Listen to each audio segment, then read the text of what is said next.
두 명의 리더가 있었습니다. 필리핀의 마르코스 대통령, 그리고 싱가포르의 리카뉴 총리가 바로 그들입니다. 페르디난도 마르코스는 필리핀 역사에서 빠지지 않는 인물입니다. 왜냐하면 그는 본래 필리핀 독립의 영웅이었기 때문이죠. 그는 필리핀 대학교 법대 출신으로 변호사였는데 일본군이 미군을 몰아내고 필리핀을 식민지 지배하자 독립군으로 자원하여 항일 무장투쟁을 벌이는 게릴라 부대의 대장이 됩니다. 그러다가 원자폭탄 2방 맞고 항복한 일본으로부터 독립한 이후에는 그는 정치계에 입문하여 국회의원이 되죠. 그리고 그는 필리핀 미인대 우승자였던 이멜다란 여성과 결혼을 합니다. 당시 필리핀에는 그들의 결혼식을 세계의 결혼식이라 평했습니다. 왜냐하면 필리핀 독립의 영웅과 필리핀 미인대회 우승자의 결혼이었으니까요. 그러다가 마르코스는 1965년에 대통령으로 당선이 됩니다. 그런 그는 국정운영을 잘해서 재임도 하게 되죠. 당시 필리핀은 대통령 임기가 미국처럼 한 번 연임이 가능한 4번 주기에 최장 8년 동안 직무가 가능했습니다. 그런데 문제는 그의 임기 2기 때 터집니다. 당시는 중동 석유 파동이 발생하기 직전이었습니다. 그래서 전 세계적으로 경제 상황이 매우 불안했죠. 필리핀의 사정도 마찬가지였습니다. 그래서 해외 투자자들은 자금을 회수해서 자국으로 돌아갔고 회사들은 부도가 나서 실업자가 늘어만 갔습니다. 그런데 회사들이 도산하자 생필품 공급이 제대로 안 이루어져 어려운 경제 상황에서 물가는 계속 치솟기만 했습니다. 그러자 국민들은 못 살겠다고 아우성을 쳤죠. 이런 상황에서 마르코스는 경제개혁을 단행하지만 성과가 없었고 경제 상황은 나아질 기미가 보이지 않았습니다. 그때 부정부패 스캔들까지 터지고 맙니다. 그의 아내 이멜다가 매관매직하는 것이 들통이 나면서 말이죠. 그러자 국민들은 벌떼같이 일어나 대통령 물러나라고 데모를 하기 시작합니다. 그때 마르코스는 그만 잘못된 선택을 하고 맙니다. 그는 무력으로 시위대를 해산시키고 계엄령을 발표한 후 헌법을 개정해서 계속해서 대통령이 될 수 있도록 규정을 바꾸죠. 그리고 그는 독재 정치를 하기 시작합니다. 그러면서 그는 매일같이 데모와 폭동 등의 시민정을 받게 되고 몰락의 길을 걷게 됩니다.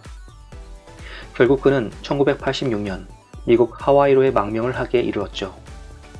그리고 죽을 때까지 그는 필리핀으로 돌아오지 못하게 됩니다. 그가 독재하는 동안 필리핀은 계속해서 데모와 폭동 등으로 피폐해졌고 지금까지도 마르코스는 필리핀을 가난한 나라로 만든 원흉으로 지목받고 있습니다. 한편 싱가포르라는 나라가 있습니다. 동남아 지역의 부유한 선진국이죠. 그리고 그런 싱가포르는 그냥 된 것이 아닙니다. 싱가포르에 뛰어난 영웅이 등장했기 때문에 가능했죠. 그는 바로 리카뉴 총리입니다. 리카뉴는 금수저 출신입니다. 부유한 집안에서 엘리트 코스만을 밟으며 성장했죠. 그는 당시 싱가포르 최고의 대학이었던 래플스 대학의 수석으로 입학을 했습니다. 대학을 졸업하고 영국 케임브리지 대학교 법학과로 유학을 가서 거기서도 수석으로 졸업을 합니다. 그리고 그는 영국 변호사 자격증을 취득해서 싱가포르로 돌아오죠. 싱가포르로 개선장군처럼 돌아와서는 그는 변호사로서 승승장구를 했습니다. 그런데 어느 날 뜻밖의 일이 터지고 맙니다. 일본군이 1941년에 싱가포르에 쳐들어와서 영국군을 몰아내고 싱가포르를 식민지 지배하게 된 것이죠. 그러면서 리카뉴는 그의 모든 재산을 일본군에게 빼앗기게 됩니다. 그리고 리카뉴는 먹고 살기 위해서 암시장 브로커가 되기도 하고 고무풀을 만들어서 파는 장사를 하기도 합니다. 그런데 이 기간은 리카뉴에게 세상을 어떻게 살아나가야 하는지에 대한 통찰력을 갖게 한 시기였습니다. 그 전까지 리카뉴는 그야말로 부잣집 집안의 자제로 태어나서 실패라는 것을 모르는 승승장구만 하는 인물이었습니다. 그런데 어느 날 모든 것을 잃게 되고 가난뱅이가 되어서 살아남기 위해서 하루 벌어서 하루 살아가는 인물이 된 것이죠. 그러면서 그는 살아남기 위해서 실용적인 기질을 배우게 됩니다. 당시 싱가포르를 식민 지배하며 착취를 하던 일본군으로부터 그는 질서 유지와 치안 통치 방법을 배우게 됩니다. 싱가포르는 사람들이 법을 잘 지키는 것으로 유명합니다. 왜냐하면 법을 어기면 태형으로 사람을 때리기도 하고 벌금을 엄청 세게 물리기 때문입니다. 그러다 보니 법을 안 지킬 수가 없습니다. 실제로 싱가포르에 살아보면 무단횡단이나 시운호 위반을 하는 사람이 많지 않습니다. 길거리에서 껌을 씹고 다니는 사람도 찾기 힘듭니다. 왜냐하면 벌금이 워낙 무거워서 법을 어기는 사람이 별로 없기 때문입니다. 이런 제도는 사실 일본군이 싱가포르를 지배할 때 사용하던 방법입니다. 리카뉴는 싱가포르 역사에서 일본군이 싱가포르를 지배하던 시절이 치안이나 질서가 가장 잘 잡혀 있었다는 것을 바탕으로 일본군의 식민지 관리 방식으로 싱가포르의 치안과 질서를 관리했던 겁니다. 일본군에게 배운 것이죠. 그는 일본의 식민지 지배를 받는 동안 남의 것을 배워서 우리 것으로 만든다는 실용성을 배웁니다. 이것이 나중에 그가 정치인으로 성공하는 데 있어서 가장 큰 원동력이 되죠. 그는 이스라엘의 지원을 받아 군사안보 문제를 해결하고 완전개방 정책과 일본 식민지 시절의 치안관리 시스템, 공공이익 중심의 교육 시스템, 정부 주도의 여론 장악 방법으로 싱가포르를 아시아의 4마리 용으로 성장을 시킵니다. 그리고 지금까지도 싱가포르인들은 리카뉴 총리를 국가의 아버지라고 생각하며 존경하고 있죠. 그리고 대한민국에게도 한 명의 리더가 있었습니다. 혹자는 그를 친일파 독재자라고 비난하고 혹자는 경제개발의 선구자라고 존경합니다. 그는 박정희 대통령입니다.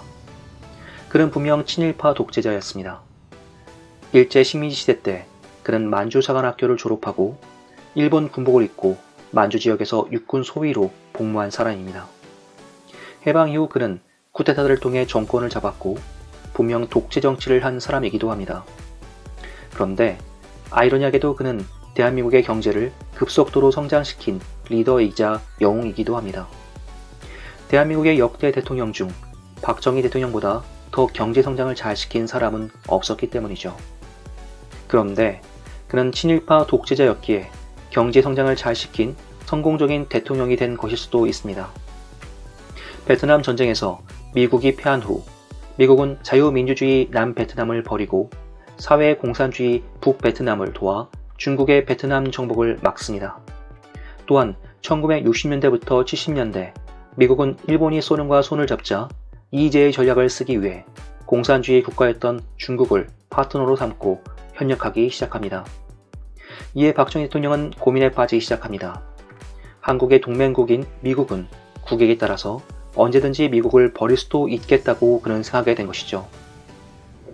그래서 그는 자주국방을 위해 핵무기 개발을 해야겠다고 생각을 합니다. 그런데 당시 대한민국에는 핵무기를 개발할 기술과 돈이 없었습니다. 그래서 그는 일본 정부와 접촉을 시도하죠. 표면적인 이유는 일제 피해 보상 관련 한일 협정이었지만 사실은 핵무기 공동 개발을 논의하기 위한 것이었을 겁니다. 당시 일본은 세계 2위의 경제 대국이었지만 군대를 보유할 수 없었고 미국으로부터 집중 견제를 당하고 있었죠. 그래서 일본은 이를 타개할 방법으로 핵무기 개발을 강력히 원하고 있었습니다.